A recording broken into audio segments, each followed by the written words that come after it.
کہتے ہوئے آخر میں ان کا لب لہجہ ہلکی سی تلخی کی نظر ہو گیا تھا۔ اٹھ کر کھڑکے کھڑے ہوئے تھے، ہاتھ پیچھے باندھ کر انہوں نے ریلوے میں کھڑے ہوئے بیٹے کو نظر دیکھا تھا۔ میری بات سمجھ تو آ گئی ہوگی میثم؟ صرف ایک لمحے کے لیے ان کا چہرہ دیکھا تھا، پھر نگاہ چراتے سر ہلا دیا تھا۔ سجاد افندی کے چہرے پر تناؤ کی کیفیت ظاہر ہوئی تھی، ہاتھ بڑھا کر بیٹے کے اندر دب گئے۔ تو اب میں چلتا ہوں۔ ان کے ساتھ دروازے تک انہیں چھوڑنے آیا تھا، پھر دروازہ بند کر کے گہرا سانس خارج کرتے تھکے تھکے سے انداز میں بیٹھ کے جھرنے پڑھا تھا۔ سائیڈ لیمپ کی روشنی میں کم کرتے کتاب اٹھا کر سائیڈ ٹیبل پر رکھی اور خود بیڈ پر دراز ہوا تھا۔ اتنے سالوں کے بعد بھی پھر سے شادی کا موضوع چھڑ چکا تھا، جس کے بارے میں اس نے عرصہ ہوا سوچنا تک گوارا نہیں کیا تھا۔ فریدہ سے شادی توڑنے کے بعد امریکہ جانے کے باوجود اسے 2 سال لگے تو ذہنی انتشار میں باہر نکلے۔ پھر امی کی اچانک موت نے اس کو بہت زیادہ ذہنی جذباتی توڑ پھوڑ کا شکار کیا تھا۔ ایسے میں اس کی کلیگ روز کی اس میں حد درجہ بڑھتی دلسوزی اور جذباتی کا سہارا نے اس سے ایک اور فحش غلطی کروائی تھی۔ روز کا پرپوزل بنا سوچی سمجھی اس نے آنن فانن قبول کر لیا تھا۔ گھر میں سب اس سے لاتعلق ہے۔ فریدہ کی طلاق کی بات ہنوز قائم تھی اس کی دوسری شادی پر، جسے سب نے اس کے حال پر چھوڑ دیا تھا۔ ایک محمود افندی تھے جنہوں نے خوشی کا اظہار کرنے کے لیے اسے نیک خواہشات کا اظہار کیا تھا، مگر صرف 6 ماہ کے عرصے میں ہی اس کی شادی کا انجام طلاق ہوا تھا۔ طلاق کی صورت سامنے آئی، جس کے بعد 7 سال ہونے کے آئے تھے۔ اس نے کبھی شادی کرنے کے بارے میں سوچا تک نہیں تھا۔ مدھم روشنی میں 6 چھت کو تکتے ہوئے نیند اب ان کی آنکھوں سے کوسوں دوری پر تھی۔ علی کے بچے سجاد افندی سے خاص لگاؤ رکھتے تھے۔ پہلی بار ایسا ہوا تھا جو ان کے بغیر یہاں آئے تھے، اور وہ بھی 1 ماہ سے پورے پر ہونے کو آیا تھا۔ یہیں پر رکے ہوئے تھے۔ شیری، علی کی بیوی، بار بار کال کر کے ان کی واپسی کا پوچھ رہی تھی۔ بچوں نے اس کی ناک پہ دم کر رکھا تھا۔ اسی ویکینڈ وہ سب آ رہے تھے۔ پھر ممکن تھا سجاد افندی بھی ان کے ساتھ واپس ہو رہے تھے۔ اس لیے سائمہ کا اصرار بڑھ گیا تھا کہ محمود صاحب اب سجاد افندی کے شانسی کے لیے رشتوں کی بات کوئی صلاح مشورہ کرتے بات آگے بڑھی۔ اسی جلسے میں دونوں بھائی سر جوڑ کر بیٹھے تھے۔ اب شانسی سے بات ملتی میثم پر آ کر رکی تھی۔ محمود صاحب معطل انداز میں بھائی کی توجہ کی جانب مبذول کروائی تھی، جس پر انہوں نے گمگیر تعجب ظاہر کی۔ جانتے ہو تو محمود خاندان برگی میں اس کی فریہ کی طلاق کی وجہ جنگل کی آگ کی طرح پھیلی تھی۔ کس قدر پورے خاندان میں شرمندگی کا سامنا کرنا پڑا۔ پھر جو اس نے وہاں امریکہ میں اپنی کولیگ سے نکاح کیا تھا، اس کا بھی قریب کے رشتہ داروں کی وہ بتا ہے۔ 2 شادیوں کی ناکامی کے بعد آخری خاندان میں کون سی اس کی بیٹی دے گا، اور خاندان سے پھول ڈھونڈنے کے لیے تو کافی وقت درکار ہے۔ لیکن خیر، کسی میرج بیورو سے بات کر کے دیکھتا ہوں، شاید اچھی لڑکی مل جائے تو میری اس کو لیے فکر ختم ہو جائے گی۔ ماں تو آخری وقت تک اس کے گھر بسنے کا خوف آنکھوں میں لیے حسرت سے منو مٹی تلے جا سوئی تھی۔ مجھے بھی پتہ نہیں دیکھنا نصیب ہوگا یا نہیں۔ کچھ دیر بعد جب وہ بولے تو محمود صاحب کو ان کی بات سن کر خوشی ہوئی تھی، یعنی انہیں بھی اس کی پرواہ تھی، بس جتاتے نہیں تھے۔ کیسی باتیں کرتے ہیں بھائی صاحب، آپ کو لمبی زندگی دے، سبھی بچوں کی خوشیاں دیکھنا نصیب کرے۔ انہوں نے نرمی سے بھائی کو ٹوکا تھا۔ باقی تو الحمدللہ محمود، مجھے میرے بچوں کی طرف ہر سکون میسر ہے، بس میثم اپنی زندگی میں سیٹل ہو جائے۔ تمہاری سنتا ہے، تم بھی سمجھاؤ۔ 35 سال کا ہو گیا ہے، تھوڑا اپنے طور طریقوں پر بھی بدلے تاکہ آگے چل کر پھر سے وہ مسئلے نہ کھڑے ہوں۔ کہتا ہوں ان کا لہجہ تلخ تھا۔ ہاں بھائی صاحب، بس نصیب کی بات سارے جوڑ جڑا رہنا نہیں لکھا تھا، ورنہ میثم کی طرف سے کسی معاملے میں بھی کبھی کوئی شکایت میں نہیں ملی۔ اچھا سلجھا ہوا بچہ ہے، بچپن سے لے کر جوانی تک کبھی جو کوئی ایسی حرکت ہو جو ہمیں ذرا سا بھی شرمساری کا سامنا کرنا پڑا ہو۔ ان کے دل میں بھتیجے کے لیے نرم گوشر شروع سے موجود تھا۔ اب بھی فوراً اس کے دفاع میں بولے، اور پھر اس کی کثریں ایک کا ایک ہی بار نکلا تھا۔ اس بچی کے سامنے شرمندہ کیا ہے، پورے خاندان میں ہمارا تماشا الگ بنایا۔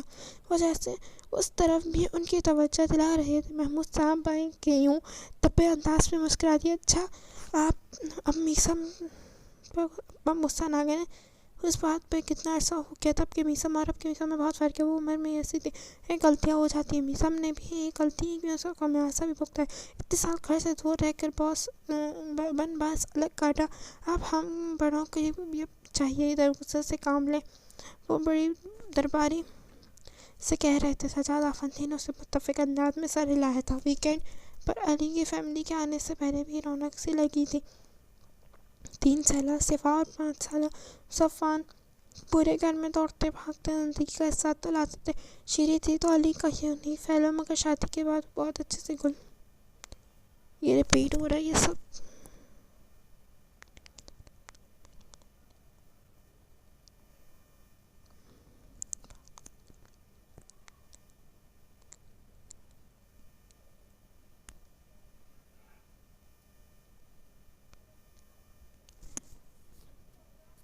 دن کے وقت تھا، وہ ابھی بھی ظہر کی نماز کے بعد سونے کے لیے لیٹی تھی جب سائمہ نے اسے کمرے میں جا کر شان سے بیٹھا۔ وہیں دروازے سے ہی دی جانے والی پکار۔ اس نے سر اٹھا کر ان کی جانب دیکھا۔ جی ماما، بیٹا میں نماز پڑھنے لگی ہوں، تم ذرا جا کر میسم کے روم میں صاف کراؤ، وہ 2 دن ہو گئے ہیں جب تمہیں کہتے ہوئے، مگر مجال ہے تو تم نے عمل کیا ہو۔ ویسے تو پورا گھر بنا کے صاف کر دیتی ہو، صرف اس کے کمرے میں جھانک ہو کرو بیٹا، خلاف معمول چڑکنے بجائے وہ نرمی سے سمجھائی دے۔ آگے سے بحث کرنا اسے مناسب بھی نہیں لگا تھا۔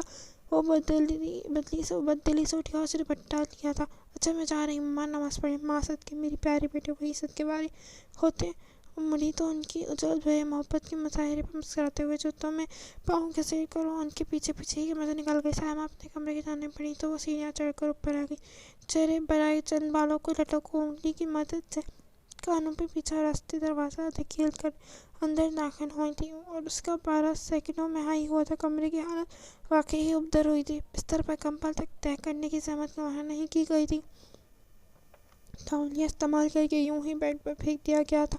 اس کے اتارے ہوئے کپڑے صوفے پر لڑک رہے تھے۔ غصے سے لال پیلی ہوتی ایک جھٹکے میں سے وہ آگے بڑھتی تو کمر پر جھولتی چوٹی بھی بل کھا کر سب سے پہلے تو تولیہ اٹھایا تھا، جو ابھی بھی گیلا معلوم ہو رہا تھا۔ باہر ٹیرس کی جانب کھلتے دروازوں کو کھول کر تولیہ گرل پر دھوپ میں ڈالا تھا، پھر واپس آ کر ڈریسنگ پر بکھرے سامان کو ٹھیک کر کے رکھا تھا، جن میں جینٹس پرفیوم، باڈی اسپرے اور لوشن پڑے ہوئے تھے۔ سب کے ڈھکن لگاتے وہ ٹھیک ٹھاک جھنجھلاہٹ کا شکار تھی۔ اسے بے ترتیبی سے سخت چڑ تھی، اور اس وقت وہ اپنا کمرہ اس کی طبیعت پر سخت گرا گزرا تھا۔ ایک نظر واش روم کے کھلے دروازے سے جھانکا تو خود کو اندر جانے سے روک نہیں پائی تھی۔ شیمپو، کولڈ بڑی بوتل اور ان میں بکھرے پڑے شیونگ کے تنے ہوئے چہرے کے ساتھ اس نے سب ترتیب پر رکھا تھا۔ آفٹر شیونگ لوشن ڈھکن ہی سرے سے غائب تھا۔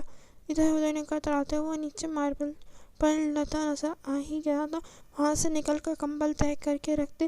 اب اس کی صدا کا بڑبڑانے کی عادت بھی اپنا آپ ٹھکانے لگی تھی۔ اقبال کے شاہین جب فرنگوں کے دیش جاتے ہیں تو خود کو ایسا تصور رقبے میں سرایت کر جاتا ہے، چھوٹے برتن دھوتے ہیں مگر چوہے اپنے ملک کی ہوا لگتی ہیں، سارے پرزے رنگ آلود ہو کر جاتے ہیں، ہل کر پانی پینا بھی بھول جاتے ہیں۔ بستر جھاڑ کر شکنیں درست کرتی بڑبڑاتی ہوئی اپنے عروج میں تھی۔ میسم جو آج جلدی آفس سے واپس آ گیا تھا، اس کے قدم دروازے کی دہلیز پر تھم گئے تھے۔ نظریں اور سماعتیں پوری اس کی جانب متوجہ، جو اس کی طرف پشت کیے اب جھک کر تکیے ٹھیک کر رہی تھی۔ اس سے پہلے گنگار کر وہ اپنی آمد سے آگاہ کرتا، اس کا ایک اور اپنے بارے میں نادر شادر اس کی گوش گزار ہوا تھا۔ لو جی، کمرے میں اتنی بڑی بک ریک لگا رکھی ہے، مگر کیا فائدہ جب کتابوں نے رلنا سرہانوں کے نیچے ہی تھا۔ ذرا سا ڈسپلن نہیں صاحب بہادر کو بڑھاپے کی دہلیز پر کھڑے ہیں، مگر زندگی میں بے ترتیبی کا عالم یہ جیسے کسی بانکے نوجوان کا نیا کالج میں ایڈمیشن لیا ہو۔ ناگہانی سے سر کو جھٹکا دیتی کتابوں کو گور کر فی الحال کے لیے سائڈ ٹیبل پر رکھتے اس کی نظر کرسٹل کے اسٹار نما چھوٹے سے اس خوبصورت شو پیس پر پڑی تھی، جو اسی کمرے میں نیا اضافہ تھا۔ اس کی آنکھوں میں چپک اٹھی تھی، ہونٹوں کے کناروں پر سے مسکان ٹھہری۔ ویسے پیارا تو بہت ہے، مگر کیا کروں، اب بڑے دن ہوئے اس کمرے کی در دیوار کو ٹھانکے کی آواز سن کو ترس رہی ہوگی۔ شو پیس ہاتھ میں لیے اس کا جائزہ لیتے اس کی آواز میں پیچار کی انتہا تھی۔ میسم لب و نیم باہ پہ کیا حیران کم پریشان سا اس کی آنکھیں پھاڑ کر دیکھ رہا تھا۔ اب میرے بھی ہاتھوں میں کھچلی ہو رہی ہے، اچھا ہے ایک آدھ چیز ٹوٹے گی تو ہی ٹوٹے، ہاتھ جوڑے کے اگلے بار صفائی کا خود خیال رکھیں گے تو وقت بے وقت ماما میری دوڑیں کم لگوائیں گے۔ خود کو تعویل پیش کرتے اس نے ایک دم ہاتھ میں شو پیس چھوڑتے اپنے قدم پیچھے لیے تھے۔ اگلے ہی پل وہی تھی جس سے کمرے کی طرف باہر آتی تھی، مگر دروازے میں کھڑا وہاں کا مکین ہونگ بنا اس کی حرکت ہضم کرنے تک دور میں تھا۔ آہ! ٹس آ گئی قسم سے۔ دونوں بازو پھیلائے، ٹھن ٹھن پرسکون آواز میں کہتی جیسے ہی گھومی تھی نظر اس کی جانب اٹھی تھی، اور اگلے ہی پل اس کا سارا سکون اسی دروازے پہ رخصت ہو چکا تھا جہاں وہ بت بنا بڑے سکون سے دونوں کے ہاتھ پینٹ کی جیبوں میں رستے دے کر دفعہ ہوئی رنگت کے ساتھ اسے جانے پڑتا ہوا دیکھ رہی تھی، جو بالکل نومد آسد سجائے اسے بالکل سامنے آ کھڑا ہوا تھا۔ کانچ کے کہیں چھوٹے بڑے اس کے بھاری بوٹوں کے نیچے چرمر ہو گئے تھے۔ شرمندگی سے پکڑ جانے کے خوف سے وہ پلک جھپکانا بھول گئی تھی۔ بے یقینی سے اس کا چہرہ کھلی آنکھوں سے دیکھ رہی تھی جو اب ارد گرد نظر دوڑا رہا تھا، پھر دو قدم پیچھے جا کر بک ریک سے سجا آخری چوپیس اٹھا کر اس کے سامنے پیش کرا کے رکھا۔ ہاتھ اس کے سامنے کیے وہ ابروز کا تھا، اس کی توجہ ہاتھ پکڑ شوپیس کو تھام دو۔ یہ آخری پیس بچا ہے، ایسا کرو ایک ہی بار میں اسے بھی توڑ کر خلاصی کرتی جاؤ۔ روز روز تمہیں بلا وجہ زحمت ہوتی ہوگی نہیں؟ اپنے مخصوص ٹھہر کر بولتے لہجے میں وہ سکون سا کہہ رہا تھا۔ شانتی کا جی چاہا اس وقت زمین پر اس میں سما جائے۔ بلا شبہ اس کی زندگی کا چند گنے چنے موضوع امبریسنگ مومنٹ میں سے ایک تھا۔ آنکھیں میچ کر کھولتے نظریں آپ ہی آپ جھک گئی تھی۔ لو تو توڑو اب۔ کچھ دیر اس چگمگی نظروں سے گھورتے اسے پہلو میں گرے ہاتھ کو اپنے ہاتھ میں لیتے وہ ایک بار سخت لہجے میں بولا تو زبردستی وہ شوپیس اسے تھما رہا تھا۔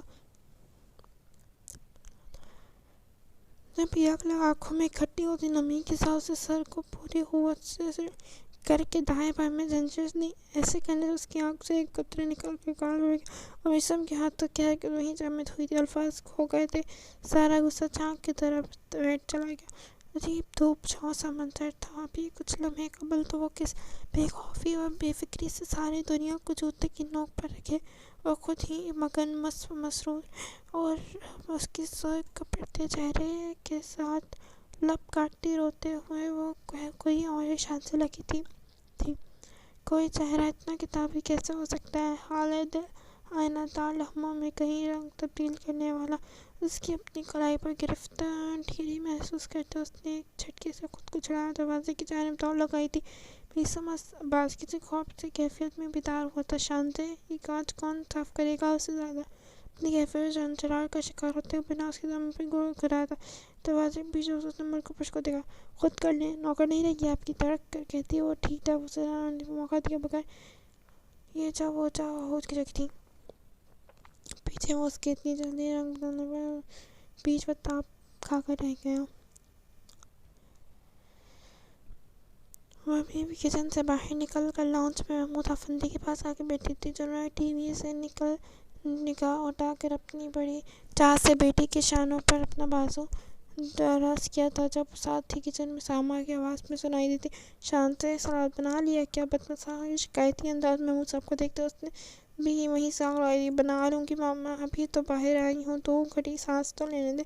ابھی اس کی بات مکمل نہیں تھی جب وہ خود میں کچن پر آ کر اس کے سر پر پہنچ گئی تھی۔ اچھا تو کچن میں کون تھا؟ میں نے تمہاری گردن پر ہاتھ رکھا تھا جو وہاں سانس لینا دشوار ہوا ہے۔ تمہارا خوشمکین نظر سے گور کر جب روحان سی شکل اپنے باپ کو دیکھ رہی تھی۔ اٹھو ابھی کے ابھی بناؤ، پھر تمہیں یاد نہیں رہے گا۔ کچن کی طرف اشارہ کرتے وہ دو ٹوک انداز میں کہہ رہی تھی۔ بس کر دو بیگم، میری معصوم بچی پر اتنا ظلم مت ڈھاؤ۔ گھر کے کام کرا کر کتنا کمزور کر دیا ہے تم نے اسے۔ اس کا سر اپنے شانے سے لگاتے محمود صاحب اس کی میں بول اٹھے تھے۔ شانتی کو ذرا ڈھارس ہوئی۔ محمود صاحب بڑے یہ کیا بات ہوئی؟ میری بھی بیٹی ہے، کیوں خدا نخواستہ ظلم کرنے لگی؟ اس پر ہمارے گھر کا کام ہوتا ہے کتنا سارا، آ جا کر 4 لوگ تو بستے ہیں یہاں۔ میسم تو صبح کا نکلا شام کو واپس آتا ہے، اس کا کام ہوتا ہی کتنا ہے۔ سارا ہے، باقی رہے ہم تینوں تو سارا دن بھی تو ساتھ ہی لگی رہتی ہے۔ اس کے وہ نظر نہیں آتا، مگر بیٹی ذرا جو کچن میں جھانک کر دیکھ لو تو اب تو کتنا درد اٹھنے لگتا ہے۔ ان کی بات پر برا منہ بناتے دوپٹہ شانوں پر صحیح کرتے وہ سامنے والے صوفے پر بیٹھ گئی تھی۔ ان کے گلے پر محمود افندی کے ساتھ ساتھ چھامے نشان تھے کہ ہونٹوں پر بھی مسکراہٹ رہ گئی تھی۔ ارے بیگم خود ہی تو کہتی ہیں آپ بیٹی پرایا دھن ہوتی ہے، میں تو بس یہ کہہ رہا ہوں کہ جب تک میری بیٹی یہاں اسے آرام سے رہنے دیں، بعد میں ساری زندگی یہی سب تو کرنا ہے۔ آج کل وہ بات پر دل گرفتہ ہو رہے تھے۔ شانتی نے مصنوعی انداز میں انہیں گھورا تھا، کیا آپ بھی ملکہ جذبات بن جاتے ہیں؟ کہیں نہیں جا رہی آپ کو چھوڑ کر، ہنس کر ان کے گرد بازو پھیلائے تھے۔ کیا بولے جا رہی ہو بی بی، شب بولو۔ کہیں نہیں جا رہی، کچھ لگتی صبرینا بھی ان کا اپنے گھر گئی ہے نا، اللہ خیر سے تمہارے لیے بھی ہمیں 2 دن دکھائے، سائمن نے ٹوکا تھا۔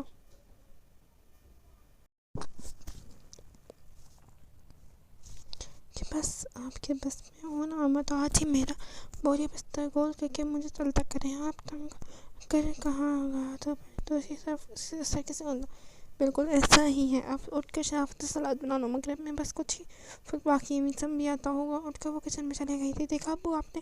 مما مجھے کس سے اتنی تنگ آ گئی ہوئی میں ٹھٹائی سے ہنستے انہیں پر ہنسنے میں مجبور کر گئی تھی۔ ہر ماں کا ارمان ہوتا ہے بیٹی خوشی خوشی وقت کے ساتھ اپنے گھر کا ہو جائے، ان کے جاتے اپنی ان کی حمایت سامہ کی طرف ہو گئی تھی۔ شانتی نے ہنس کے ایک ساختہ دی۔ آپ بھی اب مما کے ہم نوا ہو گئے ہیں، کیا کریں بھائی، رسم دنیا ہے، ہم بھی تو تمہاری مما کے ان کے اماں پر چرا کر لے آئے تھے۔ شانتی نے اپنا سر ان کے کندھے پر سے ہٹایا تھا۔ رسم دنیا بدلی بھی تو جا سکتی ہے ابو، آنکھوں میں چمک لی وہ راستاری سے بولی تھی۔ نوجوان دلچسپی سے اس کی طرف دیکھا۔ وہ کیسے؟ ہم ایسا کرتے ہیں، لڑکا رخصت کرا کر اس کے گھر میں لے آتے ہیں، سوچے کتنا مزہ آئے گا، مجھے کہیں جانا نہیں پڑے گا، اور مما کی بیٹی اپنے گھر باہر والی بھی ہو جائے گی۔ اس کی آنکھوں کی شرارت بتا رہی تھی، مذاق کری۔ تبھی سائمہ کی آواز ایک بار سنائی دی، میں سلاد بنا ہی آؤں ورنہ مما کو چین نہیں آئے گا۔ وہ خود تو جانے بیٹھی تھی، پیچھے محمود افندی چہرے پر سوچ پرچھائیاں بڑی واضح تھی۔ ایک ہی جملہ کانوں میں زور تھا، سوچے کتنا مزہ آئے گا، مجھے کہیں جانا ہی نہیں پڑے گا، اور اب ماما کی بیٹی اپنی گھر بار والی بھی ہو جائے گی۔ چائے کا کپ لیے وہ اس کے کمرے کے باہر کھڑی دروازہ نوک کر رہی تھی۔ آج اس کا آف تھا، اس لیے وہ دوپہر پہر گھر میں پایا جاتا رہا تھا۔ شانتی نے داماد محمود صاحب کی چائے بنا دی تھی۔ جب مما نے ایک کپ چائے اسے میرے دے کے آنے کا حکم جاری کیا تھا۔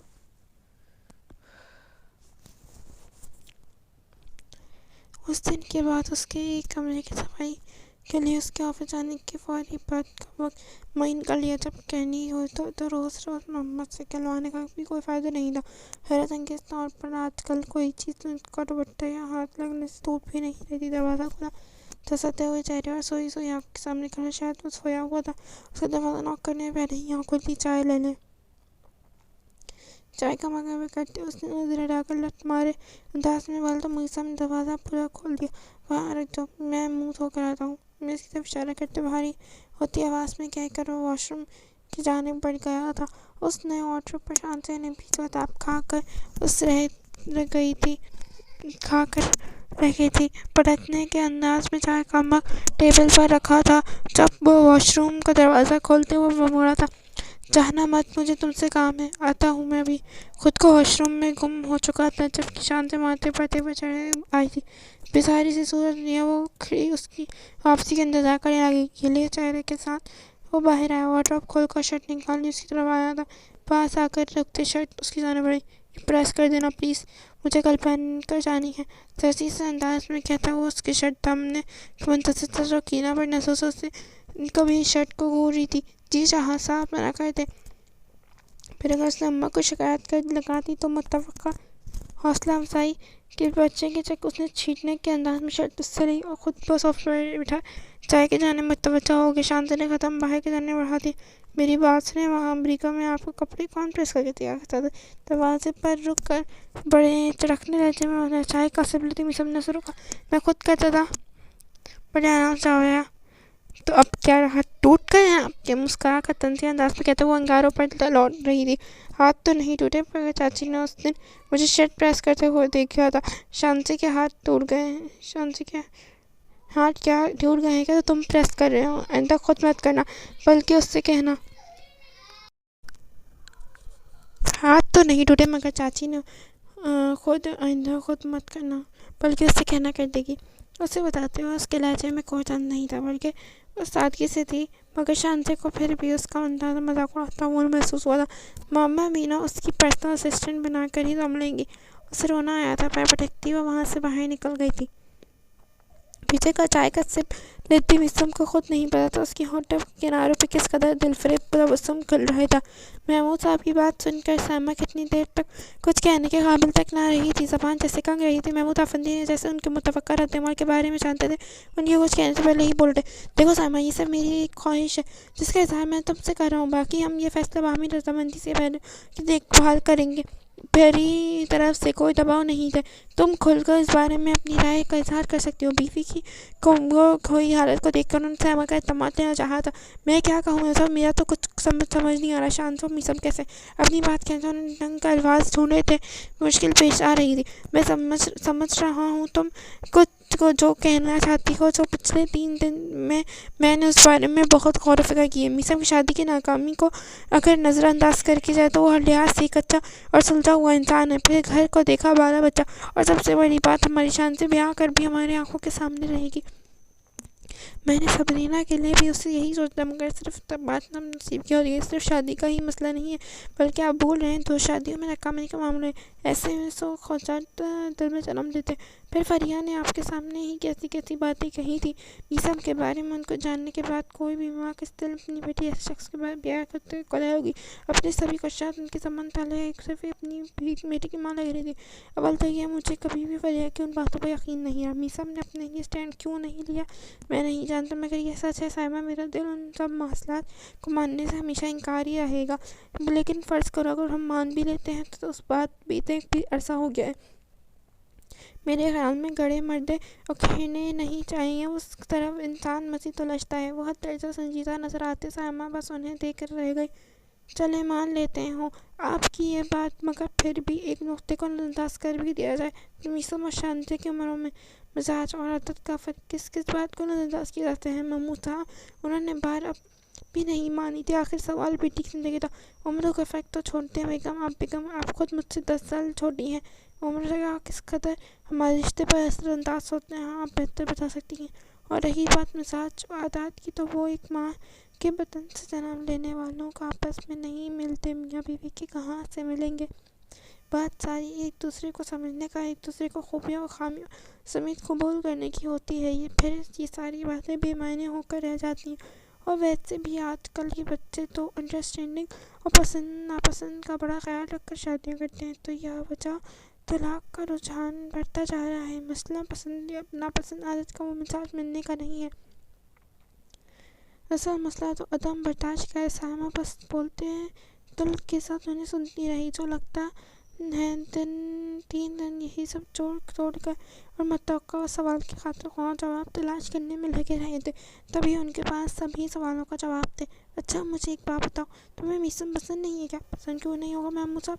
ایک گہری سانس کر کے انہوں نے جیسے ہار مانی۔ تو بھائی کیا مسئلہ ہے؟ وہ مطمئن ہوتے مسکرا دی۔ پتہ نہیں، بس دل نہیں مان رہا۔ میں استخارہ کروں گی اور اس کے بعد جو بھی ہوگا آپ کو ماننا پڑے گا۔ بےچینی سے کہتا نا، شوہر کو یقین دہانی چاہیے۔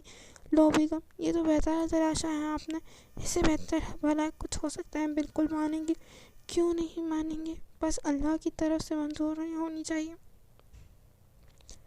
ہلکی پھلکی انداز میں کہتے وہ ہنس دیے تھے۔ سر اللہ کے سامان کے پاس سے اٹھ گئے۔ سب کچھ خیال آنے پر رک انہیں دیکھے۔ ویسے اچانک بیٹھے بٹھائے آپ کو کیا خیال آیا؟ کیسے؟ ان کی حیرت پرساد تھی۔ کل تک تو ان کے اشاروں کنایوں میں بھی اس طرح بات کا انتہا نہیں تھا۔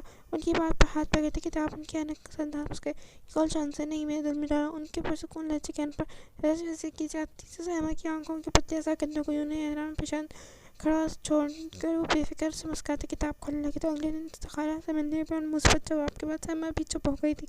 محمود صاحب نے سجاد افندی کو کال ملائی تھی اور ساری بات سننے کے بعد بھائی کے دماغی حالت پر شبہ ہوا تھا۔ اگلے ہی دن فلائٹ کی پکڑ کر وہ افندی ہاؤس میں موجود تھے۔ ان کی آمد کے بے ایک نصیحت سے بے خبر شان سے خوش تھی۔ تایا اس پر چکر چلتی ہی لگایا تھا۔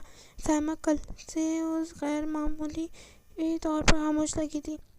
اسے اس دفعہ پر انہوں نے کچھ نہیں کر ٹال دیا تھا۔ محمود افندی کمرے میں سجاد افندی چھوٹے بھائی کے سامنے بیٹھے تھے، انداز سے سدا جیسے کچھ بھی سمجھتا کرتا۔ میں پھر کہوں گا محمود، ایک بار پھر سوچ لو۔ انہوں نے فقط اتنا ہی کہا تو محمود افندی کھلے دل سے مسکرائے تھے۔ آپ کو کیا لگتا ہے بھائی صاحب، بیٹی کی زندگی بھر کا فیصلہ یوں ہی سوچنے سمجھنے بنا کر رہا ہوں؟ انشاءاللہ سب بھلے ہوں گے۔ آپ اپنی رائے بتائیں، میں کیا کہہ سکتا ہوں؟ یار کچھ بولنے لائق چھوڑ ہی کہاں رہے ہو تم؟ مجھے سب کچھ جانتے ہوئے بھی اپنی بھول سی بچی تم میرے بیٹے کو دینے کے دعویٰ کر رہے ہو۔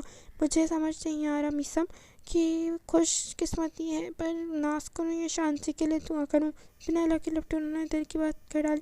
سب کی دعائیں احسان ہوں گی تو آگے کے مراحل بھی آسان ہو جائیں گے، اور دیکھیے گا بھائی صاحب، ایک دن آئے گا جب سب میرے اس فیصلے کے متفق ہوں گے۔ ان کی پر یقین انداز پہ کہنے سے سجاد افندی نے بھائی کے اس یقین کے قائم دائم رہنے کی صدق دل سے دعا کی۔ میثم کو جب سجاد افندی نے بات بتائی، معاملہ پتہ لگا تو سر پر آسمان جیسے گرا۔ حیرت بھی اس کی کوئی حیرت نہیں تھی، وہ یوں سجاد افندی کا منہ تک رہا تھا جیسے انہوں نے کسی انہونی کا ذکر کر دیا۔ محمود بہت بڑے دل کا مظاہرہ کر رہا ہے، اب تم بھی اس کی لاج رکھنا۔ ہلکی سی مسکراہٹ کے ساتھ وہ بھی اسے کہہ رہے تھے، جس کی ذہن و دل میں بے یقینی سمندر پریچ کو کھا لے رہا تھا۔ ماما مجھے نہیں کرنی اس سے شادی، ان سے شادی روز کا قضا ہوتے ہوئے بار بار ایک ہی جملہ دہرا تھی سائمہ جو بات بیٹی کی اتنی دیر سے اسے خود سے لگی جو ہی کر رہی تھی، اسے 10ویں کہنے پر بگڑ گئی۔ یہ تب سوچنا تھا جب باپ کو ایسے نیا مشورہ دیے تھے۔ ان کے جلد کے کہنے بھی اس نے لب واقع ہوئے اور حیرت سے اٹھا کر اپنے دیکھا۔ جو تم نے نہیں کہا مشورہ دے کہ تمہیں شادی کر کے رخصت کرنے بجائے لڑکا بیاہ کر یہاں لے آتے تو بھگتا انہیں کہیں نہیں جاؤ گی تم؟ لڑکا